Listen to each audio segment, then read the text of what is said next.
അതാ വരുന്നു ഓസ്കാർ ജേതാവ്. മലയാളിയോട് ഇംഗ്ലീഷിലും അലവലാതി പെണ്ണുങ്ങളോട് പച്ച മലയാളത്തിലും കുമ്പിടുകയും ചെയ്യുന്ന പൂക്കുട്ടി എത്തി. പൂക്കുട്ടി എന്നല്ല വിളിക്കേണ്ടത്, പൂക്കുറ്റി എന്ന് വിളിക്കണം. ഞാൻ ചേച്ചിയുടെ ഒരു ആരാധകനാ. കിന്നാരത്തുമ്പികളെ ഞാൻ 3 പ്രാവശ്യം കണ്ടു. 2 പെണ്ണ് കെട്ടിയ ഡേഞ്ചർ ബോയ്സ് ഫിറോസും 2 കെട്ടി ഇപ്പോൾ 3ാമന്റെ ഗർഭം ധരിച്ച ഭാര്യയും 3-4 ആക്കണ്ട, ഇമ്മണി ജാസ്തി ആവാല. സുൽത്താനല്ലേ, വലിയ സുൽത്താൻ. സമയമില്ലാത്ത പൂക്കുറ്റിയുടെ ഗർഭമുണ്ടാക്കലുമൊക്കെയാണ് ഇപ്പോൾ തുറക്കുന്ന യൂട്യൂബിലെല്ലാം പറയുന്നത് ഈ ഒരു വിഷയം മാത്രമാണ്. ബസ്സിലെ പണിക്കാരെല്ലാം നമ്മുടെ ബന്ധത്തെക്കുറിച്ച് ചോദിച്ചു. ഞാനുള്ള സത്യം അങ്ങ് തുറന്നു പറഞ്ഞു. ഫിറോസേ, നീ ഇത്ര തങ്കപ്പെട്ടവനാണ് എന്ന് അറിഞ്ഞില്ലടാ മുത്തേ. നീയാണ് പുരുഷവർഗത്തിലെ യഥാർത്ഥ അച്ഛൻ.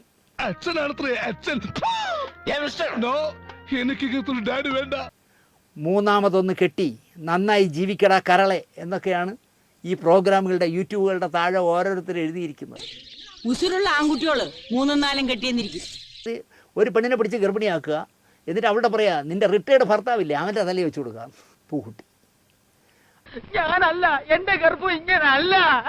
എനിക്ക് ഗർഭനിരോധന മാർഗങ്ങൾ ഉപയോഗിച്ച് ലീലാവിലാസങ്ങൾ നടത്തുന്നത് തീരെ ഇഷ്ടമല്ല എന്ന് ഞാൻ നിന്നോട് പറഞ്ഞിട്ടില്ലടാ പൂക്കുട്ടി എന്നാണ് ആ പെണ്ണ് കേൾക്കണത്. കുട്ടികളുണ്ടാവാതിരിക്കാൻ ഇടുന്ന സാധനം ഒരു തനി പൊട്ടനാണെന്നേ. ഇങ്ങനെ ചെയ്യൂ ഗർഭനിരോധന ഒരു മാർഗവും എനിക്ക് ഇഷ്ടമല്ല. അല്ലെങ്കിൽ ഇടാ കിഴക്കേക്കോട്ട് ഇറങ്ങുന്നതിനൊരു തമ്പാനൊരു ഇറങ്ങണ്ടേ. ഈ മര ശുദ്ധ പൊട്ടനാണെന്ന് ഞാൻ പറയും. മരപ്പൊട്ടനും അല്ല, വേട്ടാവളിയനെന്ന് വിളിച്ചാലും കുറഞ്ഞു പോകുമെന്നാണ് എനിക്ക് തോന്നണേ. അപമാനത്തിന് തന്നെ അപമാനമാണ് നീ.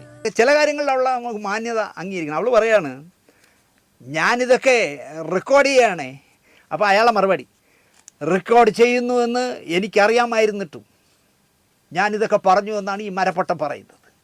പൊട്ടന് ലോകപൊട്ടനാണ്, പൊട്ടന് ലോകപൊട്ടൻ.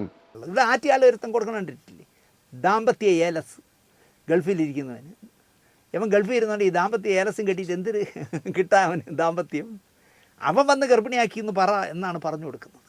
ഞാനും ആ കുട്ടിയുമായി സംഗമിച്ചിട്ട് അതിലുണ്ടാവുന്ന ദിവ്യ ഉണ്ണികളുടെ ഫുൾ ക്രെഡിറ്റ് നിനക്ക് തന്നിരിക്കണു. എനിക്ക് വേറെ ഒന്നും വേണ്ട, പോരെ. കള്ള വെടിവെച്ചാൽ പെട്ടെന്ന് പിടിക്കുമെന്ന് മാത്രമല്ല അച്ചിൽ വാർത്ത പോലെ ഇരിക്കുമെന്നാണ് നാട്ടുകാർ പറയാറ്. എന്റെ നാടെവിടാ? കായംകുളത്താ. പണ്ട് ഞാൻ അതിലേക്ക് വന്നിട്ടുണ്ട്. ചേട്ടന്റെ നാടെവിടാ? മുണ്ടക്കയത്താ. എന്റെ അച്ഛൻ പണ്ട് അവിടെ ചായക്കട നടത്തിയിരുന്നു. അപമാനിച്ചേ ഞാൻ പോയിക്കോട്ടെ. ഇന്നത്തെ വീഡിയോ നിങ്ങൾക്ക് എല്ലാവർക്കും ഇഷ്ടപ്പെട്ടെന്ന് കരുതുന്നു. ഇഷ്ടപ്പെട്ടെങ്കിൽ ലൈക്ക് ചെയ്യുക, ഷെയർ ചെയ്യുക, സബ്സ്ക്രൈബ് ചെയ്യുക. ഇതുപോലുള്ള വണ്ടർഫുൾ വീഡിയോസ് നിങ്ങൾക്ക് ലഭിക്കുന്നതിനായി ബെൽ ഐക്കൺ ടപ്പ് എന്ന് പറഞ്ഞ് ഇടിച്ചു പൊടിക്കുക.